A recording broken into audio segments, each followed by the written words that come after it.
사람은 나름대로의 생활 방식이 있습니다.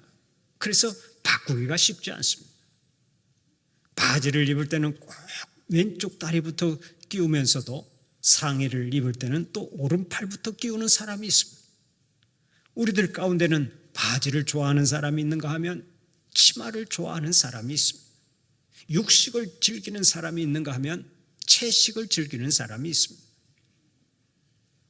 산을 좋아하는 사람이 있는가 하면 바다를 좋아하는 사람이 있습니다. 다 다른 거예요. 또 성전에 와서 예배를 드릴 때도 거의 다 자기가 정해놓은 지정석에 꼭 앉습니다. 중앙 통로 왼쪽 앞에서 16번째 의자 오른쪽 끝에 있는 그 사람은 모 권사님이 꼭 앉는 자리고, 16번째 의자 왼쪽 끝에 앉는 또 권사님은 그 권사님의 지정 좌석이고, 어쩌면 그렇게 찾기 어려운 자리를 용케도 찾아내서 똑같은 자리에만 앉는지 모르겠습니다. 본당 맨 앞자리가 제일 좋은 자리라고 아무리 강조해도 앞으로 오려고 하지 않습니다. 자기 나름대로의 삶의 방식이 있어서 그것을 바꾸기 싫다는 것입니다. 이렇게 사람은 변화하는 것을 싫어합니다. 그냥 있는 그대로가 편하다고 생각을 합니다. 이런 현상은 나이를 먹을수록 더하죠. 40대보다는 50대가 더하고, 50대보다는 60대가 더하고, 60대보다는 70대가 더합니다. 그래서 나이가 들수록 변화가 어렵고 개혁보다는 안정을 택한다고 하는 얘기가 있습니다. 좀 바꾸라고 그래도 놔두라고, 그냥 이대로 살다가 죽겠다고 그러는 사람들이 얼마나 많은지 몰라요. 교회도 그렇습니다. 역사가 깊은 교회일수록 변화하는 것을 싫어합니다. 개혁이 어렵습니다. 역사가 짧은 교회는 쉽게 개혁이 되지만 역사가 긴 교회는 개혁이 얼마나 어려운지 모릅니다. 그렇다고 그냥 그 자리에 안주해야 합니까? 그렇지 않습니다. 하나님께서 기뻐하시고 원하시는 일이라면 우리는 기꺼이 개혁하고 바꾸어야 합니다. 교회의 영적 성장과 부흥을 위해서라면 잠깐 불편해도 변화를 추구하고 과감하게 개혁을 시도하는 결단이 있어야 합니다. 편하다고 해서 항상 같은 자리에 안주해 있는 한 절대로 새로운 역사는 써내려갈 수가 없는 것입니다. 우리 개인의 신앙생활도 마찬가지입니다. 처음 신앙에 입문한 후에 10년이고 20년이고 항상 똑같은 모습으로 신앙생활을 하는 사람들이 있습니다마는 이런 사람들은 신비한 은혜를 체험하지 못합니다. 나는 언제쯤 저 장로님처럼 큰 믿음 가지고 봉사할 수 있을까? 나는 언제쯤 저 권사님처럼 믿음의 큰 사람이 되어 교회를 섬길 수 있을까? 하면서도 은혜의 바다로 들어가지 않고 변화를 싫어하는 사람은 신앙의 연주가 아무리 많아도 은혜를 체험하지 못하는 것입니다. 그러므로 하나님께서 주시는 복을 복으로 받고 범사에 승리하는 삶을 살아가기 위해서는 과감하게 영적 개혁을 시도해야 합니다. 좋은 쪽으로의 변화가 있어야 은혜를 받고 새로운 역사를 써내려갈 수 있는 것입니다. 오늘의 본문을 보면 야곱이 변화를 시도하는 장면이 소개됩니다. 야곱은 본래 하나님의 신실한 종이었습니다. 그러나 현실의 급급에서 물질을 탐하고 자기 안일에 빠져 있었습니다. 그 결과 참담하고 어려운 일을 많이 경험했죠. 그러던 어느 날 야곱은 자기 안일의 자리를 박차고 일어납니다. 처음 하나님과 대면했던 베델로 올라갑니다. 하나님의 음성을 듣고 서원했던 베델로 올라가면서 야곱은 놀라운 은혜를 경험합니다. 잃었던 신앙, 잃었던 복을 다시 회복합니다. 변화를 두려워하지 않고 과감히 전진해 나갔던 야곱은 하나님께서 예배해 놓으신 복을 충만히 누렸습니다. 오늘 예배드리는 여러분들에게도 이러한 변화의 복이 있기를 바랍니다. 하나님께서 변화하기를 원하실 때 기꺼이 변화하고 개혁하고 바뀌어서 하나님께서 주시는 복을 누리시고 모든 사람들에게 복을 몰고 다니는 행복한 믿음의 사람들이 되시기를 축원합니다. 그런데 변화의 복을 누리기 위해서는 변화의 원리를 알아야 합니다. 오늘은 본문을 통해 그것을 찾아보고 함께 은혜를 나누고자 합니다. 변화의 3대 원리가 있는데 그것이 무엇입니까? 첫째로 버리는 것입니다. 변화를 위해서는 먼저 버려야 할 것을 버려야 한다는 말씀입니다.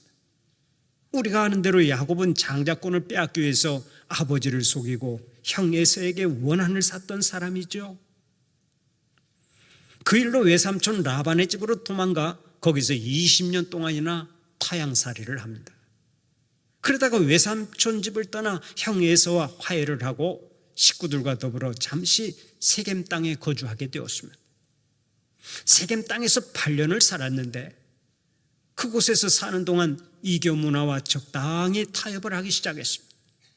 가족들이 우상을 섬겨도 눈 감아주고 이방 사람들과 교제하면서 적당히 타협하며 살았습니다. 하나님의 사람이 하나님의 사람답게 살지 못한 것입니다.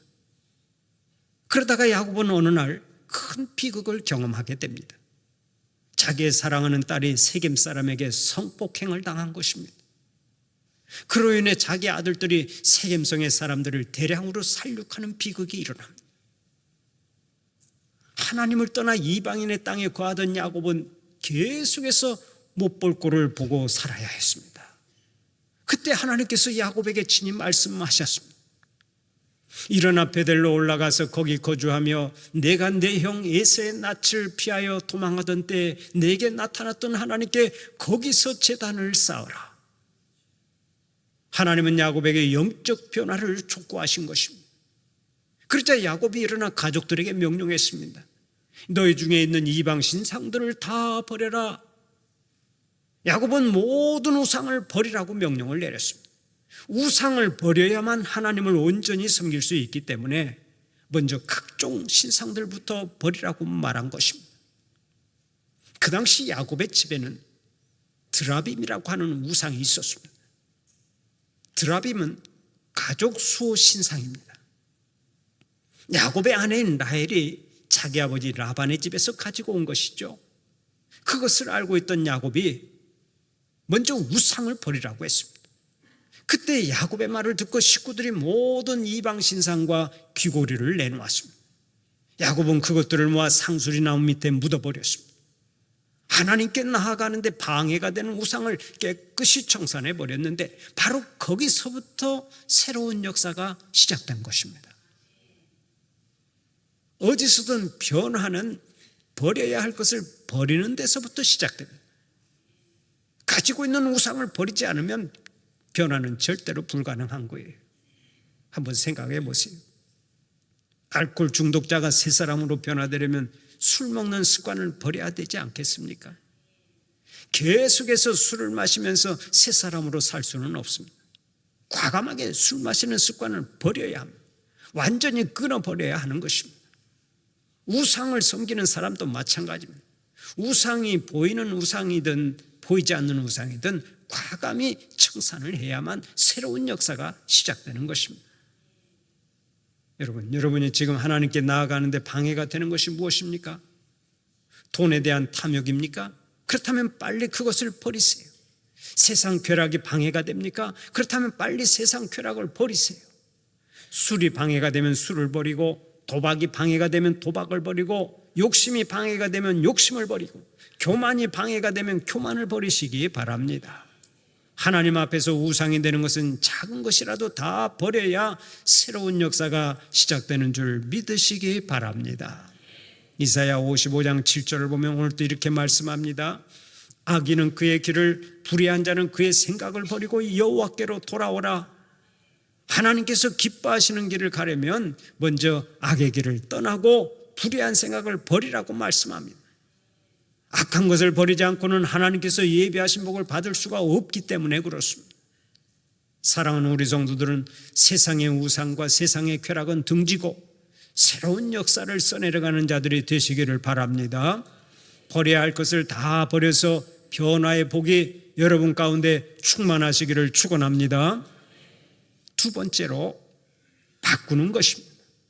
변화의 원리 중에 바꾸는 것이 두 번째 원리입니다.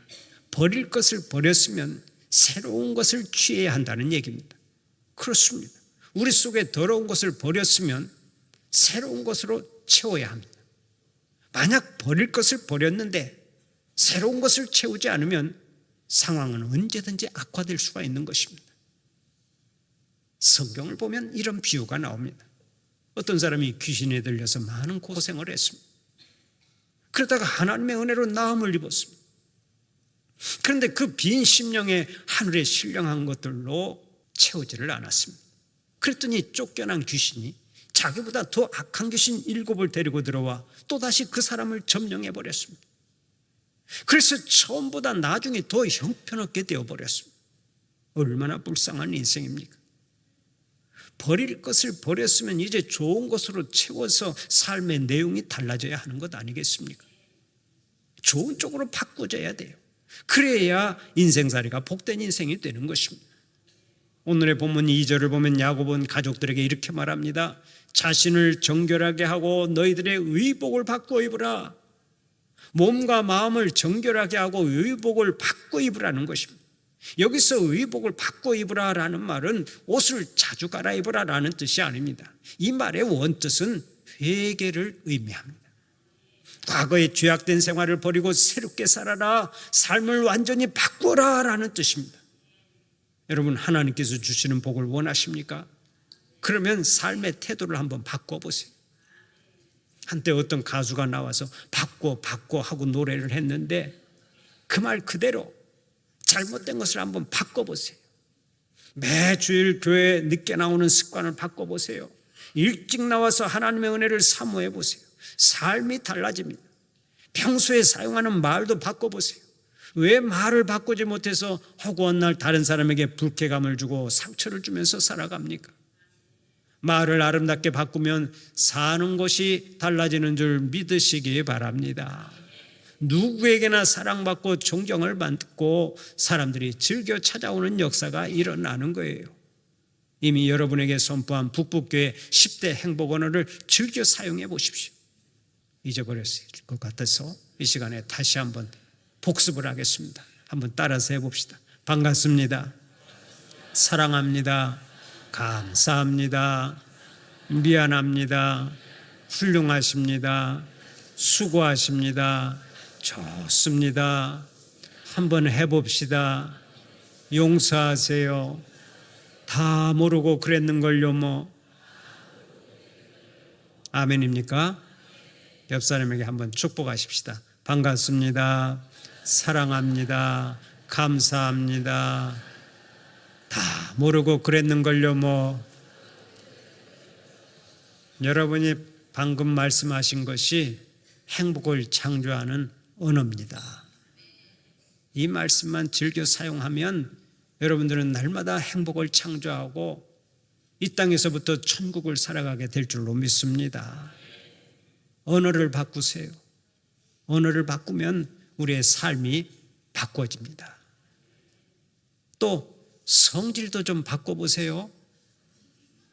불같은 성질 좀 바꿔서 사는 것을 천국으로 만들어 보세요. 온유한 사람이 땅을 기업으로 받는다고 했습니다. 그런데 온유한 마음으로 살려면 그 비결이 있습니다. 항상 성령 충만하면 됩니다. 성령으로 충만하기만 하면 성령님이 나를 주장하셔서 급한 성질도 죽고 언제나 온유한 사람으로 살게 되는 것입니다.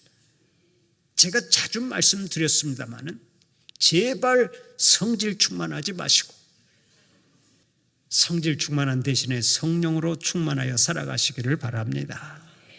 성령 충만해서 급한 성질도 죽고 언제나 온유한 사람으로 살아가시기를 축원합니다. 그리고 얼굴 인상도 바꿔보세요. 그렇지 않아도 세상이 암울한데 왜 그렇게 항상 우울한 얼굴로 살아갑니까?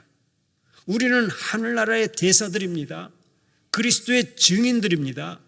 그러므로 우울한 얼굴로는 하나님께서 주신 사명을 잘 감당할 수가 없는 거예요. 오직 은혜 충만, 기쁨 충만한 얼굴로만 사명을 잘 감당할 수 있을 줄로 믿고 여러분들의 얼굴을 환한 얼굴로 바꾸어 가시기를 바랍니다. 성경을 보면 예수님을 믿고 단번에 삶이 바뀐 여인이 소개됩니다. 그 여인이 바로 수가성 여인입니다. 그녀는 결혼을 5번이나 하고 6번째는 한 남자와 동거를 하던 여자였죠. 아주 비참하게 살았습니다. 그녀의 심령 속에는 썩은 물만 가득 고여 있었습니다. 그러다가 영원한 생수가 되시는 예수님을 만났습니다. 너무나 좋아서 썩은 물을 버렸습니다. 영생수가 되시는 예수님을 단숨에 마시게 되었습니다. 그녀가 어떻게 변화되었습니까? 기쁨이 넘쳐났습니다. 찬송이 터져나왔습니다. 얼굴빛이 달라졌습니다. 동네로 뛰어들어가 천국 복음을 전했습니다. 삶 전체가 달라져 버렸습니다. 예수를 믿으면 이렇게 바뀌고 달라져야 정상인 것입니다. 그래서 에베소서 4장 22절에서부터 24절을 보면 오늘 또 이렇게 말씀합니다. 너희는 유혹의 욕심을 따라 썩어져가는 구습을 따르는 옛사람을 벗어버리고 오직 너희의 심령이 새롭게 되어 하나님을 따라 의와 진리의 거룩함으로 지으심을 받은 새 사람을 입으라. 죄악의 옛사람은 벗고 의와 진리의 새 사람을 입으라는 것입니다. 목욕을 하고 새 옷으로 갈아입듯이 오직 예수 그리스도로 옷 입고 살아서 새로운 인생, 새로운 역사가 시작되는 복이 있기를 간절히 바랍니다. 마지막으로 변화의 세 번째 원리는 은혜 받는 것입니다. 변화의 복을 받으려면 버릴 것을 버리고 바꿀 것을 바꾸어야 합니다. 그러나 이것은 한계가 있습니다. 인간의 힘과 의지만으로는 안 됩니다. 그러면 어떻게 해야 합니까? 하나님께 나와서 하나님께서 베푸시는 은혜를 힘입을 때 가능합니다. 힘으로도 안 되고 의지로도 안 되지만 하나님께 나와서 은혜를 받고 하나님의 지혜와 능력을 빌리면 모든 것이 가능하게 되는 줄 믿으시기 바랍니다. 재밌는 이야기가 있습니다. 어떤 산모가 아기를 낳아야 하는데 진통만 심하고 도대체 아기가 나오지를 않았습니다. 그래서 교회 여전도사님이 성도들을 데리고 가서 찬송가 544장을 불렀습니다. 울어도 못하네. 그래도 산모는 땀만 뻘뻘 흘리며 소리를 질렀습니다. 전도사님과 성도들이 계속해서 찬송가 2절을 불렀습니다. 힘써도 못하네.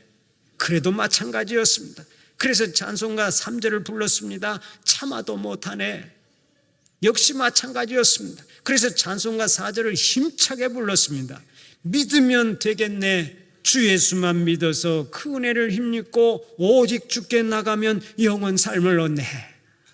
그랬더니 아기가 으앙 하고 나오더랍니다. 나의 힘과 의지로는 안 되지만 하나님 앞에 나아가 은혜 받기만 하면 모든 일에 승리하고 모든 일에 형통하게 되는 것입니다.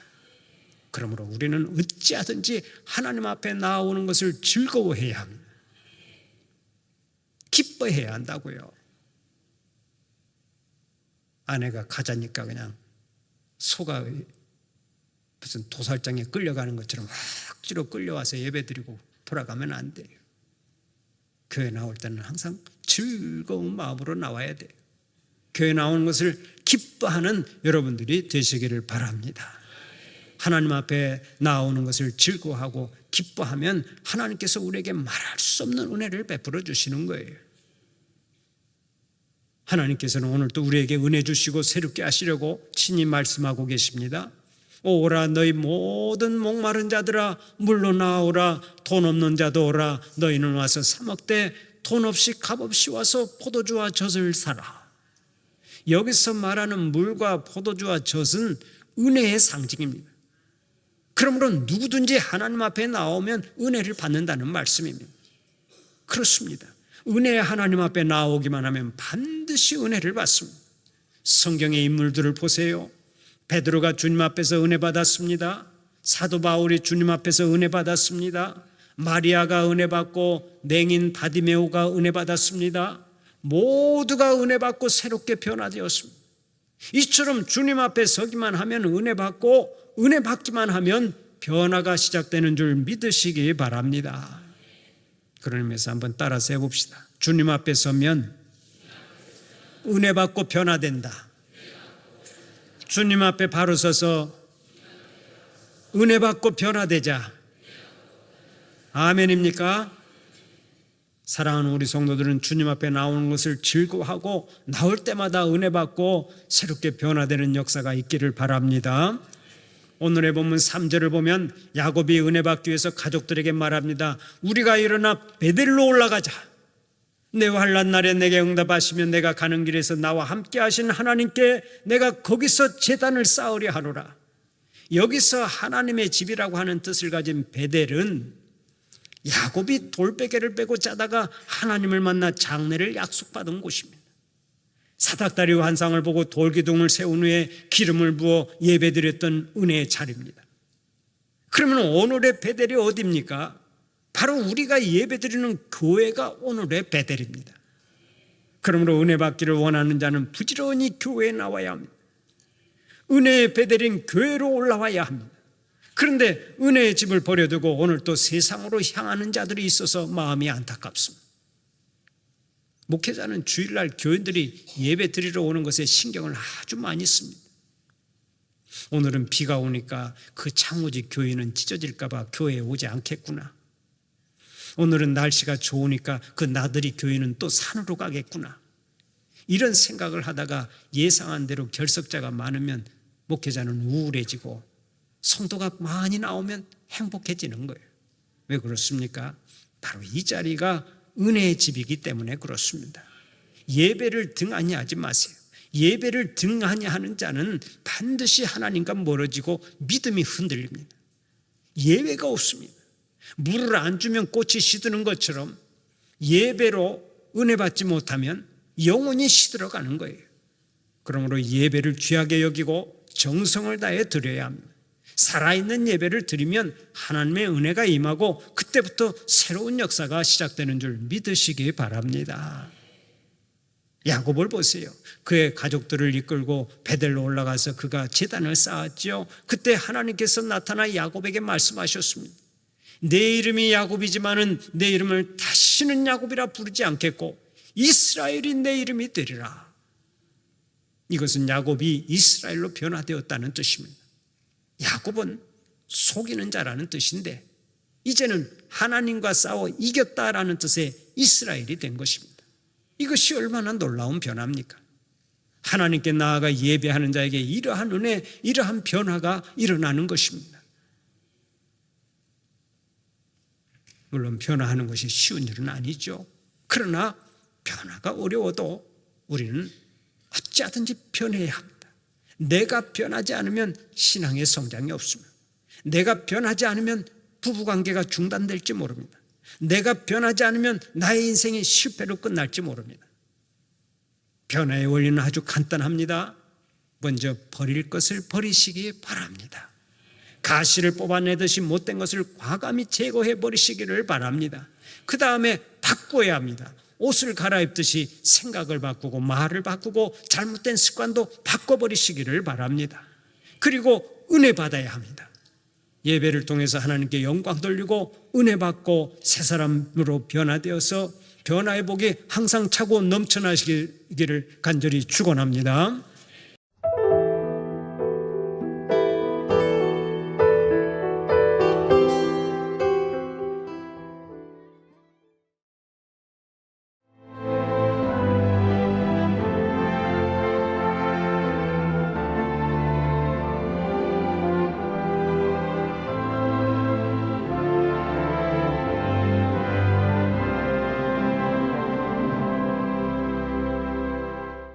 여수는 섬과 바다를 연계하는 5개만의 보전과 균형 개발을 통해 여수만 르네상스 시대를 열어가고자 합니다. 이제 여수의 새로운 미래, 여수만 르네상스가 실현됩니다. 누구보다 먼저, 누구보다 빠르게 미래를 준비해온 전라남도. 교육과 삶, 여행 같은 일상은 행복으로, 미래에 한 발 더 가까이 대한민국의 산업을 지탱하는 그 힘은 전라남도에 있습니다. 푸른 바다와 청정 자연, 한국의 깊은 숨결을 간직한 곳. 맛과 멋이 어우러진 전 세계인들의 축제의 장. 전라남도가 여러분을 기다립니다. 명품 관광도시 전남으로 오세요.